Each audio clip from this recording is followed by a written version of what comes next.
এবারে metal presence কৃষি সংবাদ সুজলা সুফলা।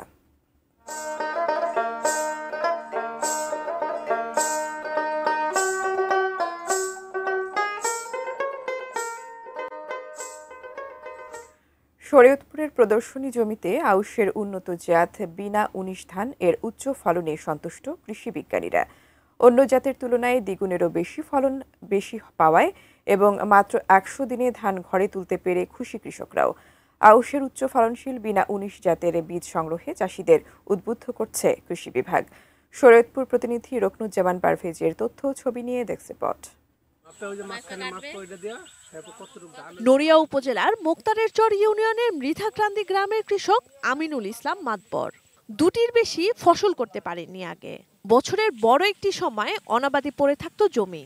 স্থানীয় কৃষি দপ্তরের পরামর্শে পড়ে থাকা ১ বিঘা জমিতে বিনা ১৯ জাতের আউশ ধান চাষ করেছেন তিনি। ফলন পেয়েছেন অন্যান্য জাতের তুলনায় ৩ গুণ। ১ মাস ১০ দিনে এই ধান আসে।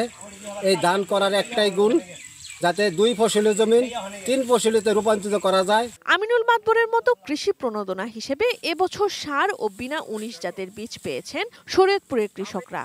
তারা জানান এই ধান চাষে খরচ কম, পানি বেশি লাগে না, অথচ ফলন বেশি। পানি লাগে না, খরচ লাগে না, আল্লাহ দিলে এই ধানের খরচও কম একবারে। আগামীতে আমাদের দেখা দেখি আমাদের এই গ্রামের কৃষকরা আরো বেশি আগ্রহী হবে। এই ধানটা ভালো হয়েছে, আশা করি আমরা ওই ধানটা করব। আউশ, আমন ও বোরো ধানের চাষ হয় শরীয়তপুরে।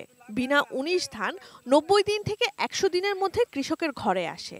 অন্যান্য আউশ ধান হেক্টর প্রতি ২ থেকে ৩ টন হলেও এই ধান হবে ৫ টন থেকে ৬ টন। ফলে লাভবান হবে কৃষক। সহজ হবে এবং কৃষক স্বল্প মেয়াদী একটা চাল পেয়ে যাবে।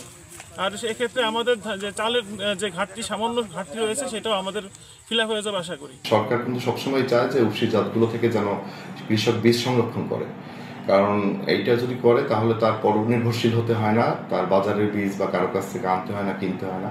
এই জন্য আমাদের সকল যে কোনো ধরনের উফশী বীজের যে কোনো আমরা সহায়তা করি, প্রণোদনা দিই, সব জায়গাতেই আমরা বলি যে এই বীজগুলো যেন পরবর্তী সময়ের জন্য সংরক্ষণ করেন।